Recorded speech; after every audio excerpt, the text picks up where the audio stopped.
Hi, I'm Jason, and this plant right here, this is Echium fastuosum. I'm going to show you how to prune it. This is the variety known as Star of Madeira, and this plant's awesome. It has a very long bloom season. It goes from purple and blue flowers to, once the flowers are spent, they're these chartreuse spikes, and now they actually, they're like a coffee color. They're really puttering out there, and so as you can see, we have this lovely variegated foliage. And anyways, this is how you prune this plant.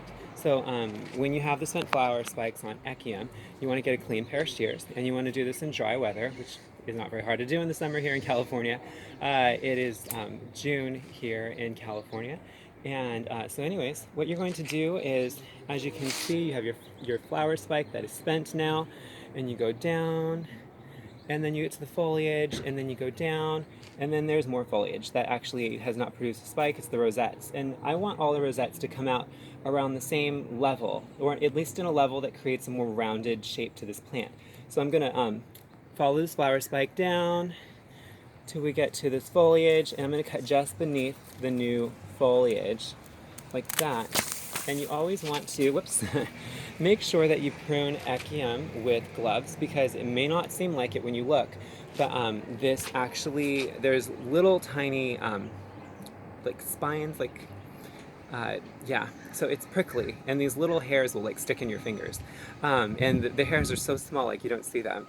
By the way, a good trick, way of helping get them out of your fingers if you accidentally don't wear gloves and handle this plant or prune it, or maybe someone comes over and does that, masking tape works really well. Just put masking tape on your finger where the little stickery hairs are, and then just, you know, pull them out, and the goo like sticks to them and pulls them out. That's also a good tip if you have ever touched like a cactus with very fine little spiny hairs on it and they get in your finger. Masking tape, it's pretty awesome. Anyways, this is how you do this. And then, so what I'm gonna do is, you can see my cut, where'd it go? Right there. And I'm going to finish the rest of the plant in that way by cutting all the spikes down. Whenever you cut Echium or any of your perennial plants in your garden, it's a good rule of thumb not to prune more than a third of the plant at a time, just so that you don't overly stress it out. And I would do it on a cool streak in your weather. So if you're going to have a few days of not like 100-degree intense, you know, California summer heat, that's a good time to prune.